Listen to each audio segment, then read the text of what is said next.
আসসালামু আলাইকুম। আজ 5 জুন 2024। শুরু করছি চেঞ্জ টিভি প্রতিদিনের গল্প অনুষ্ঠান। দর্শক, আপনাদের সঙ্গে রয়েছি আমি জহিরুল ইসলাম টুটুল। শুরুতেই সংবাদ শিরোনাম। মোদির ভাগ্য নির্ভর করছে নীতিশ ও নাইডুর উপর। কি হতে যাচ্ছে? পেশা পরিবর্তন করতে যাচ্ছেন মার্কিন দূত পিটার হাস।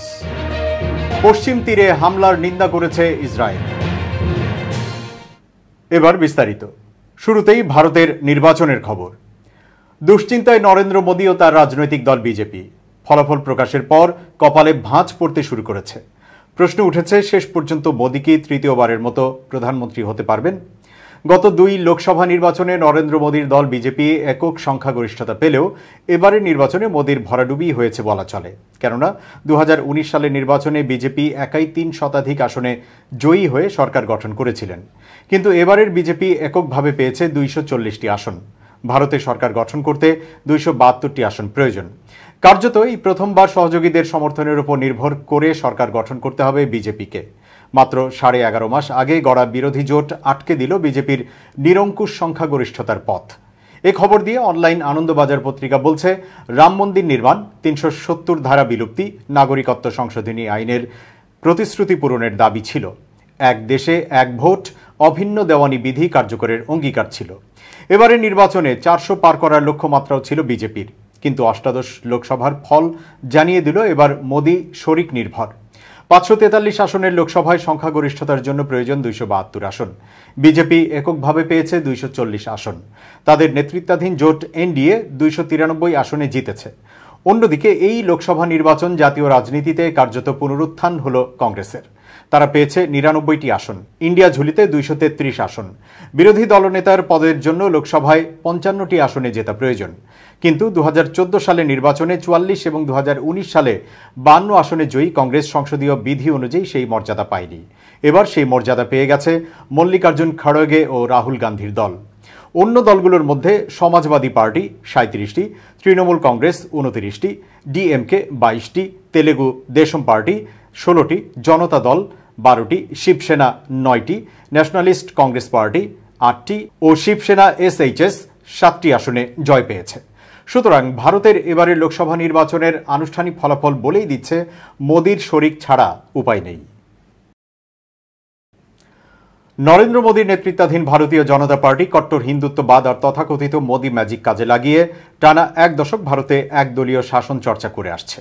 তবে 18তম লোকসভা নির্বাচনের ফলে এবারে একক সংখ্যাগরিষ্ঠতা হারিয়েছে মোদীর দল। এই অবস্থায় সরকার গঠনে নরেন্দ্র মোদীকে জোটের শরিকদের সঙ্গে হাত মেলাতে হবে।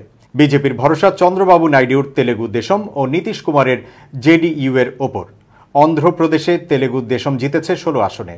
অন্যদিকে বিহারের জেডিইউ এর ঝুলিতে আছে 12 আসন। টিডিপি ও জেডিইউ এর সম্মিলিত আসন 28। জোট সঙ্গীদের নিয়ে সরকার গঠনে মরিয়া বিজেপি শিবির। চলছে দফায় দফায় ফোনালাপ ও আলোচনা। বিজেপির এই জোট শরিকদের বাগিয়ে নেওয়ার চেষ্টা চালিয়ে যাচ্ছে কংগ্রেস ও ইন্ডিয়া জোটও। আর এই কাজের দায়িত্ব পড়েছে কংগ্রেস সভাপতি মল্লিকার্জুন খড়গে, মহারাষ্ট্রের এনসিপি নেতা শারদ পাওয়ার ও তৃণমূল নেত্রী মমতা বন্দ্যোপাধ্যায়ের কাঁধে। জানা গেছে, নীতিশ কুমারকে উপপ্রধানমন্ত্রী হওয়ার প্রস্তাব দিয়েছে ইন্ডিয়া অ্যালায়েন্স। বলা হয়েছে, বিজেপির চেয়ে কংগ্রেসের কাছ থেকে বেশি সুযোগ সুবিধার নিশ্চয়তা পেলে ভোল পাল্টাতে পারেন প্রবীণ 2 রাজনীতিবিদ। অতীতে তাদের সঙ্গী বদলের নজির রয়েছে। শরিকদের ওপর নির্ভর বা তাদের ভরসায় রাজ্য বা কেন্দ্রে কোথাও সরকার চালানোয় অভ্যস্ত নন নরেন্দ্র মোদী। কিন্তু বিদ্যমান পরিস্থিতিতে মোদীকে শরিকদের ওপর নির্ভর করতে হবে।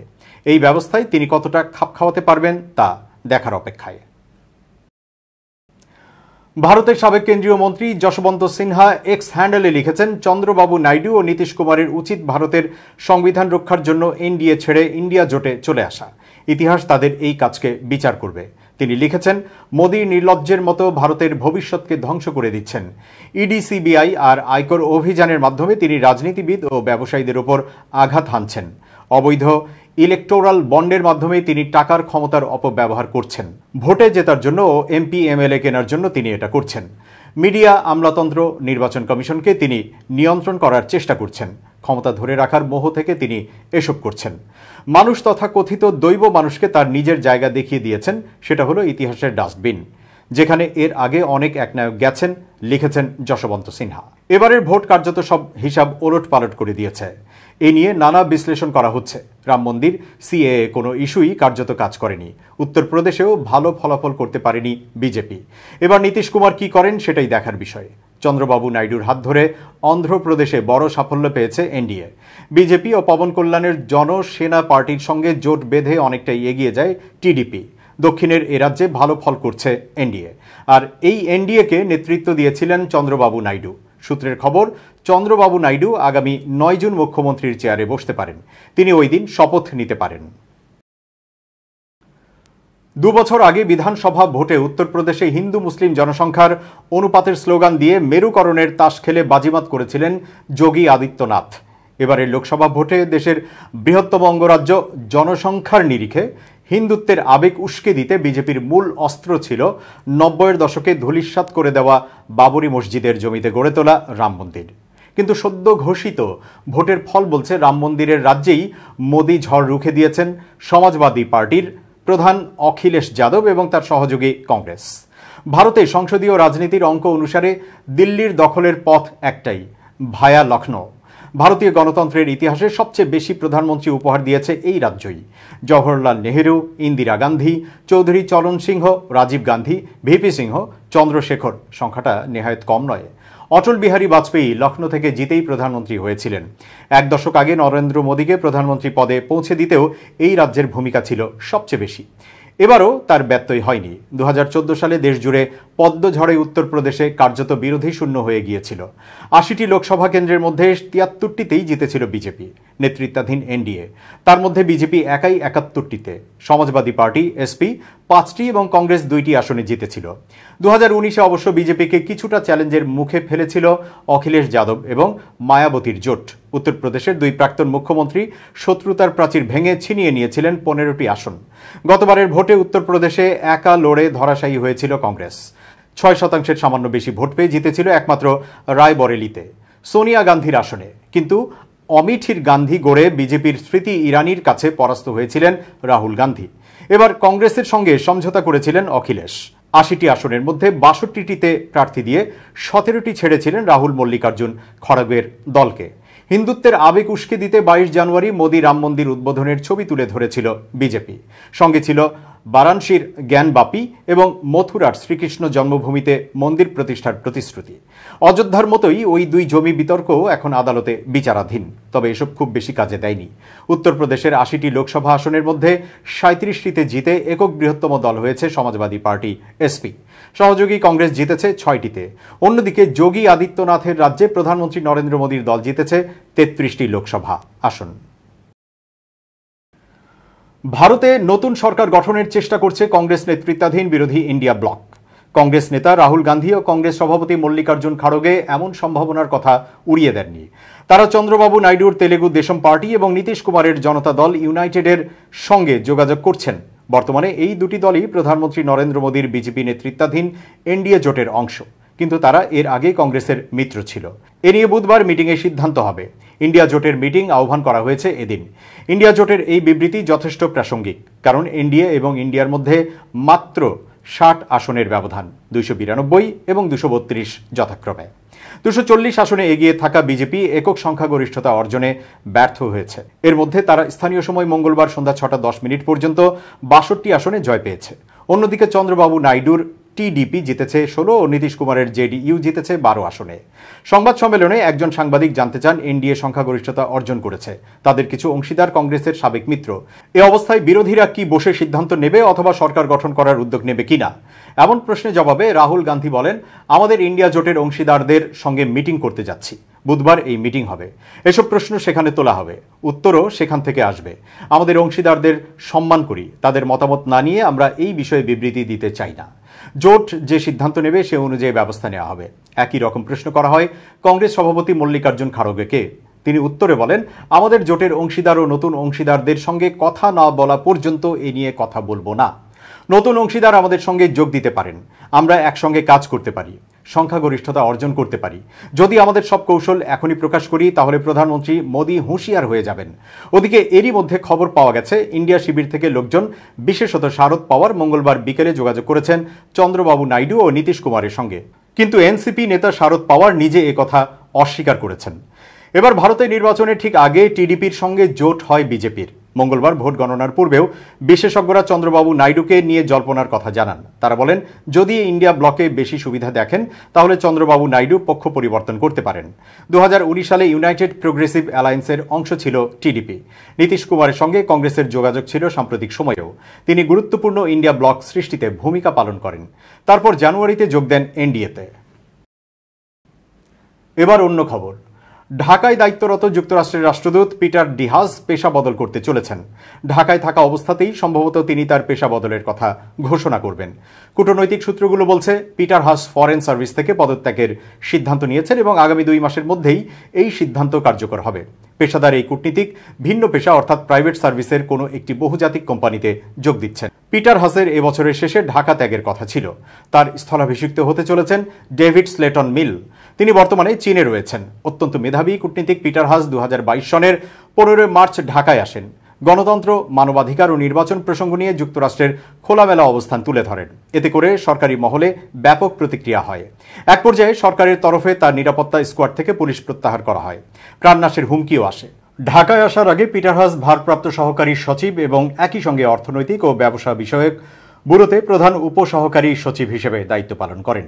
লন্ডন স্কুল অব ইকোনমিক্সের তুখোড় এই শিক্ষার্থী বিশ্ব অর্থনীতি, রাজনীতি ও তুলনামূলক সরকার উভয় বিষয়ে এমএসসি ডিগ্রি নেন। মার্শাল স্কলার হিসেবেও তার খ্যাতি ছিল। কূটনৈতিক পেশায়ও তিনি দক্ষতার পরিচয় রাখেন।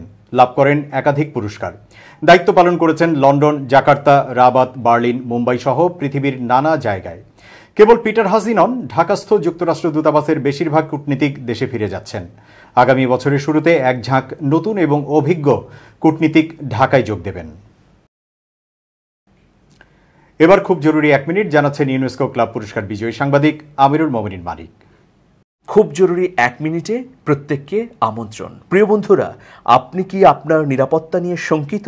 আপনার হাতে কি একটা অ্যান্ড্রয়েড ফোন আছে? যদি অ্যান্ড্রয়েড ফোন থেকে থাকে তাহলে এক্ষুনি আপনি ব্যক্তিগত নিরাপত্তা অ্যাপ ইনস্টল করুন। এই অ্যাপ যদি চালু রাখেন তাহলে নিরাপত্তার ক্ষেত্রে অনেক তথ্য পাবেন। আপনি কোথায় যাচ্ছেন, আপনি কেন যাচ্ছেন, আপনাকে কেউ আক্রমণ করলো কিনা, আপনি শত্রুর মাধ্যমে চিহ্নিত হচ্ছেন কিনা, কেউ আপনাকে ফলো করছে কিনা, এই সব ক্ষেত্রে এই অ্যাপটি ব্যবহার করে আপনি কার্যকর সুবিধাদি পাবেন। সুতরাং আজ থেকে ব্যক্তিগত নিরাপত্তা অ্যাপ ব্যবহার করুন এবং ব্যক্তিগত নিরাপত্তার ক্ষেত্রে এগিয়ে থাকুন। সবাই ভালো থাকবেন। শুভেচ্ছা নিরন্তর। এবার ফিলিস্তিন প্রসঙ্গ। জাতিসংঘের মানবাধিকার প্রধান ভলকার তুর্ক অধিকৃত পশ্চিম তীরে সহিংসতার অবসান চেয়েছেন এবং 7 অক্টোবর থেকে সেখানে 50-এর বেশি ফিলিস্তিনির মৃত্যুর জন্য ইসরায়েলি নিরাপত্তা বাহিনী ও বসতি স্থাপনকারীদের নিন্দা করেছেন। এক প্রেস বিজ্ঞপ্তিতে তুর্ক বলেন, হত্যা ধ্বংসযোগ্য এবং মানবাধিকারের ব্যাপক লঙ্ঘন গ্রহণযোগ্য নয় এবং অবিলম্বে তার অবসান হতে হবে। ইসরায়েলকে মানবাধিকারের নিয়ম এবং মানের সাথে সামঞ্জস্য রেখে আলোচনার নিয়মগুলো কেবল যে গ্রহণ করতে হবে তাই নয়, প্রয়োগও করতে হবে। হাই কমিশনার বলেন, জাতিসংঘের মানবাধিকার দফতর এমন 80টিরও বেশি ঘটনার দিকে নজর রেখেছে যাতে এরকম ইঙ্গিত পাওয়া যায় যে নিরাপত্তা বাহিনী অপ্রয়োজনীয় এবং কোনো হিসেব ছাড়াই মারণাস্ত্র ব্যবহার করে ক্রমাগতভাবে মানবাধিকার আইন লঙ্ঘন করে আসছে। ইসরায়েলের নিরাপত্তা বাহিনীর কাছ থেকে তাৎক্ষণিক কোনো মন্তব্য পাওয়া যায়নি। রয়টার্স বার্তা সংস্থা জেনিভাই ইসরায়েলের কূটনৈতিক মিশনের বরাত দিয়ে বলেছে যে তারা বলছে পশ্চিম তীরে তারা যা করেছে তা ছিল মিশনের বর্ণনায় আক্রমণ বৃদ্ধি পাওয়ায় এর প্রতিক্রিয়া। তাতে বলা হয়, যেখান থেকেই ফিলিস্তিনি সন্ত্রাসবাদের উদ্ভব হোক না কেন, আন্তর্জাতিক আইনের সাথে সামঞ্জস্য রেখে আমাদের জনগণের সুরক্ষা ও প্রতিরক্ষার জন্য ইসরায়েল তার বিরুদ্ধে তৎপরতা চালিয়ে যাবে। জাতিসংঘের মানবাধিকার দফতর রয়টার্সকে বলেছে যে ইসরায়েলি বাহিনী কমপক্ষে 400 ফিলিস্তিনিকে হত্যা করেছে এবং বসতি স্থাপনকারীরা 10 জনকে হত্যা করেছে। ইসরায়েলের পশ্চিমী মিত্ররা বসতিকারীদের সহিংসতা রোধে ইসরায়েলকে আরও পদক্ষেপ নিতে বলেছে। যুক্তরাষ্ট্র সহ বেশ কিছু দেশ সহিংস বসতি স্থাপনকারীদের উপর নিষেধাজ্ঞা আরোপ করেছে। লেবানন ভিত্তিক ইরান সমর্থিত হিজবুল্লাহ গ্রুপের বিরুদ্ধে পূর্ণ যুদ্ধ শুরু করার দ্বারপ্রান্তে রয়েছে ইসরায়েল। ইসরায়েলি সেনাপ্রধান লেফটেন্যান্ট জেনারেল হার্জি হ্যালেভি মঙ্গলবার এই তথ্য জানিয়েছেন। গাজা যুদ্ধের মধ্যেই দুই পক্ষের মধ্যে দৈনন্দিন গোলা বিনিময়ের প্রেক্ষাপটে তিনি এই মন্তব্য করেছেন। কিরওয়াত শমনোর একটি সেনা ঘাঁটিতে সামরিক কর্মকর্তা এবং দমকল কমিশনার আইয়াল কাসপির সাথে মতবিনিময়ের সময় হ্যালেভি বলেন, আমরা এমন অবস্থার দিকে যাচ্ছি যে আমাদেরকে সিদ্ধান্ত নিতে হবে, আর আইডিএফ এই সিদ্ধান্তের জন্য পুরোপুরি প্রস্তুত। তিনি বলেন, ৮ মাস ধরে আমাদের উপর হামলা চলছে, আর হিজবুল্লাহকে খুবই উচ্চ মূল্য দিতে হচ্ছে। সাম্প্রতিক সময়ে এই গ্রুপের শক্তি বেড়েছে। আমরা খুবই ভালো প্রশিক্ষণ নিয়েছি উত্তরে হামলা করার জন্য। তিনি বলেন, আমাদের প্রতিরক্ষা খুবই শক্তিশালী, হামলার জন্য প্রস্তুত। আমরা সিদ্ধান্ত গ্রহণের পর্যায়ের দিকে যাচ্ছি। হ্যালেভি এবং কাসপি পরে উত্তর ইসরায়েলে 2 দিন ধরে জ্বলতে থাকা আগুন নেভানোর কাজে নিয়োজিত দমকল কর্মীদের সাথে সাক্ষাৎ করেন। হিজবুল্লাহর রকেট ও ড্রোন হামলার কারণে এসব আগুনের কিছু অংশের সৃষ্টি হয়েছে। উত্তর ইসরায়েলের বিশাল এলাকা জুড়ে এখনও আগুন জ্বলছে। ইসরায়েল নেচার অ্যান্ড পার্কস অথরিটির হিসাব অনুযায়ী নেচার রিজার্ভ সহ 2470 হেক্টর এলাকা জুড়ে আগুন জ্বলছে। এদিকে ওই এলাকা সফর করে ইসরায়েলের প্রতিরক্ষা মন্ত্রী বেন গভির বলেছেন, এখন ইসরায়েলের সামরিক বাহিনীর দায়িত্ব হলো হিজবুল্লাহকে ধ্বংস করা। তিনি বলেন, আমাদের ভূমিতে আগুন জ্বলবে, আমরা আহত হব, আমাদের লোকজনকে সরিয়ে নিতে হবে, আর লেবানন শান্ত থাকবে, তা তো গ্রহণযোগ্য নয়। তিনি বলেন, তারা আমাদের এখানে পুড়িয়ে মারছে, হিজবুল্লাহর সকল ঘাঁটি পুড়িয়ে দিতে হবে, তাদেরকে ধ্বংস করে দিতে হবে। দর্শক, শেষ করছি প্রতিদিনের গল্পের আজকের গল্প। changetv.press বাংলাদেশের ইউটিউব জার্নালিজমের অগ্রদূত। ভিজিট করুন এর ওয়েবসাইট www.changetv.press, ইউটিউব youtube.com/changetvpress এবং সাবস্ক্রাইব করুন চ্যানেলটি। নিয়মিত লাইক, কমেন্ট ও শেয়ার করে আপডেট রাখুন নিজেকে। ভালো থাকুন, নিরাপদে থাকুন, শুভেচ্ছা নিরন্তর।